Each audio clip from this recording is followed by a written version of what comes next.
जो बापा भाई समस्त देखिक भारी आनंद लगुच जे ये भाया जगार माँ काम कि प्रकार काम हो पारे। आज दुईटी कार्यक्रम ये समस्ते अति सुंदर भाव में कार्यक्रम होती बेसी विरक्ति करने चाहूनी कहीं समस्ते शुणी शुणी व्यस्त है अल्प के मुझे कहवाई चाहूँगी मु दुईटा जाक ग्रुप को जाइली जो दुईटा कार्यक्रम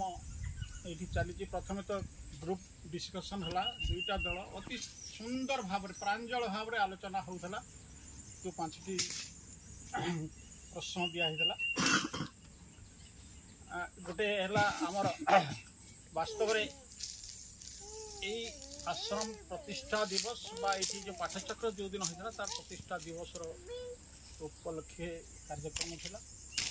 आ गोटे है 10 कर्मधारा 10टा कर्मधारा आम सब कम कर संसार से भर महिला पाठचक्र उपर आलोचना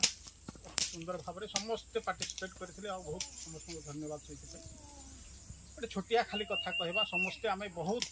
जानी सारे एपर्यंत आगु भी जानते भाई माने अति सुंदर भाव में एपर्यंत कहले समस्ते आउ भावुची किसी आउ न बुझा भाया किसी ना गोटे कथाटे मन को आसे जड़े से भाया साधक जड़े लिखिं आ वास्तव कथा भी से जे आम मनीष को छाड़देले आम मनीष तो कि नुहे मनीष सन्देह लगे आमको बर्तमान आम जिते बड़े समाज को यू उठीगला असल मनीष कि कौन जे आम घर को गले जानवा ना तो गाँ सांगे जदि जिते झगड़ा झांटी हो मनीष तार सिंग ना किंतु एत प्रकार मारात्मक जिनस भितर अच्छी कही हेनी है तथा